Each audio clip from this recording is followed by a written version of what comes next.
Bom dia, boa tarde, boa noite, pessoal do terceiro ano, professor Lucas, História.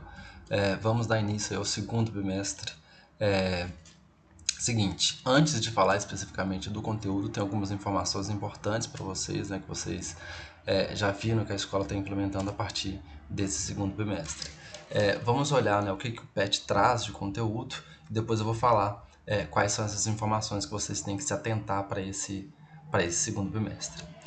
Seguinte, o PET aí começa na página 145 e o conteúdo desta semana é sobre a abolição da escravidão, né? O movimento abolicionista e o fim da escravidão. Interessante que foi recentemente agora, né, que a gente celebrou, né, parte do movimento social negro celebra, né, o 13 de maio, que foi quando se aboliu a escravidão no Brasil. Começa aí a semana 1, tem as indicações e um pequeno texto que vocês têm que ler para se apropriar, né, desse conteúdo, e depois já vem as atividades, né, que vocês têm que realizar. Fazendo a leitura do texto, mais as indicações, as orientações que eu estou fazendo, bem como a explicação desta aula de hoje, vocês conseguirão facilmente realizar as atividades que está sendo proposta aqui. Seguinte, então vamos para as informações que vocês têm que seguir aí a partir desse bimestre. Avisos aí, né? Com relação ao Google Classroom, conforme você já sabe, a escola, a partir desse bimestre, já direcionou todas as informações, orientações, vídeos, tudo que a gente vai fazer, né, nós professores faremos, vai ser postado no Google Classroom. Para isso, né, vocês têm que acessar o Conexão Escola a partir do e-mail institucional que a escola já divulgou nos grupos.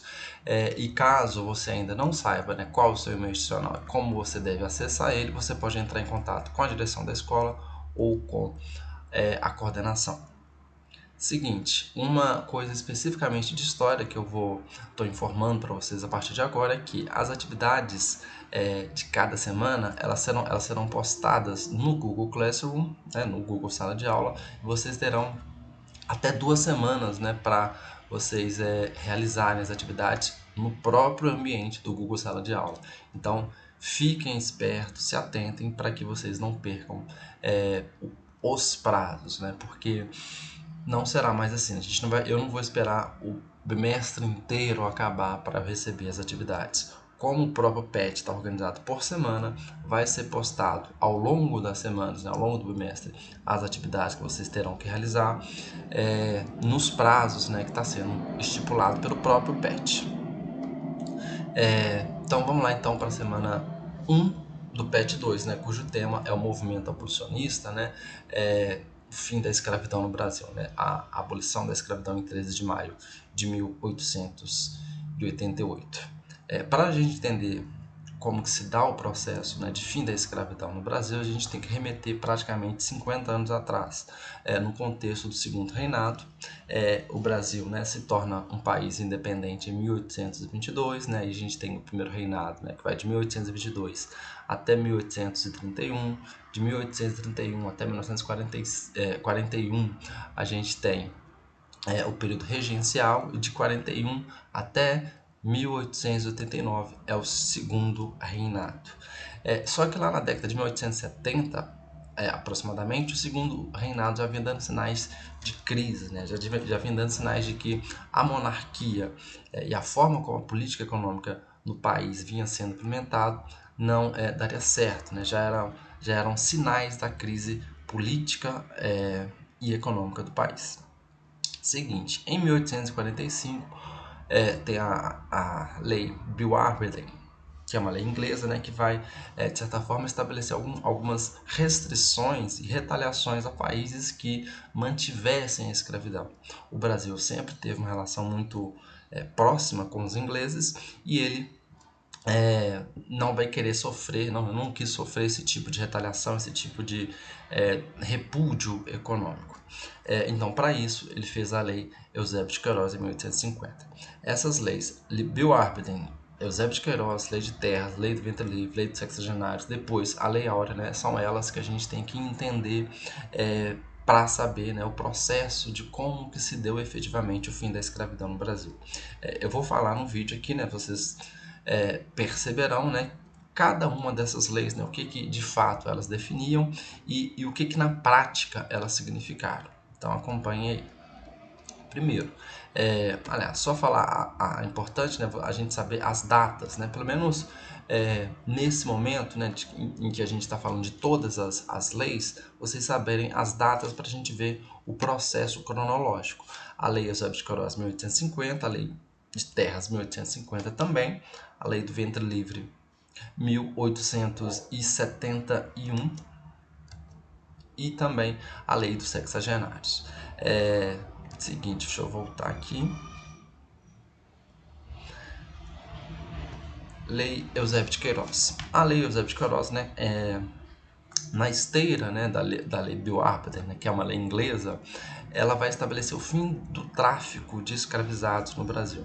Essa lei definiu efetivamente que não poderia entrar nenhum africano poderia vir para o Brasil, né, na condição de escravizado.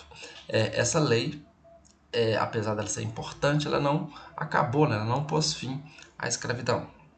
Ela simplesmente aboliu a escravidão, o tráfico internacional de escravos. Mas aqui no país, né, na prática, se fortaleceu, né, ficou muito caro, entre aspas, né, o escravo aqui no Brasil. Houve um reordenamento regional, né, especialmente do Nordeste para o Sudeste.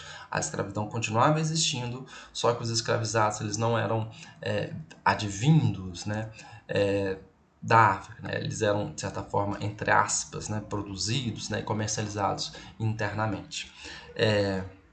A Lei de Terras também é de 1850, e a partir da promulgação, né, dessa lei, a lei ela não poderia ser mais concedida pelo governo, ela poderia ser somente comprada, né? E isso, na prática,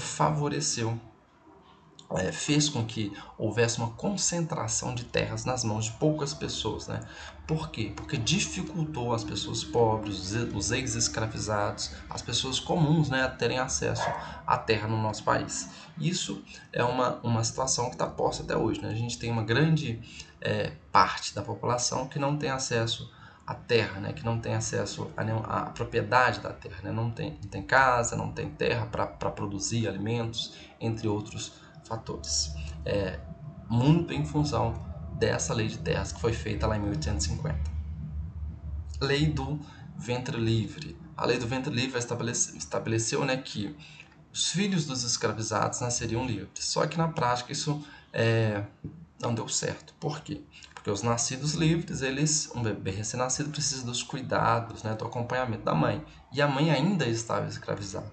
Então o bebê, né, entre aspas, nascido livre, permanecia ainda com sua mãe na condição ainda de escravo. Então não foi uma lei que não foi efetiva na sua prática. Uma outra lei que também não foi efetiva foi a lei dos sexagenários. Essa lei estabelecia que a partir de 60 anos o escravizado estaria livre. Entretanto, o escravizado ele não vivia até esse tempo, ele morria antes, né? A expectativa de vida de um escravizado era 45 anos, então ele não chegava efetivamente a essa idade. Então, outra lei também que não foi prática no sentido de beneficiar a população que estava escravizada no Brasil.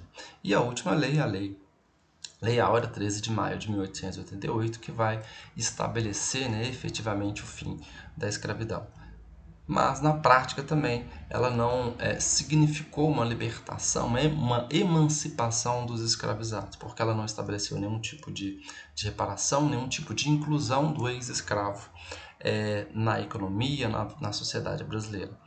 A gente tem até hoje, né, uma população negra que está, de certa forma, marginalizada em função de toda essa construção de como que se deu a abolição no Brasil. Enfim, esse vídeo é bem curto, bem rápido, porque se vocês observarem, nas 4 primeiras semanas, a gente vai falar ainda novamente do processo de abolição da escravidão no Brasil. Então, na aula de hoje, é uma aula mais introdutória, umas explicações mais gerais, e ao longo, né, das semanas a gente vai aprofundando especificamente no processo de instauração da República e a gente vai retomar a questão do fim da escravidão no Brasil.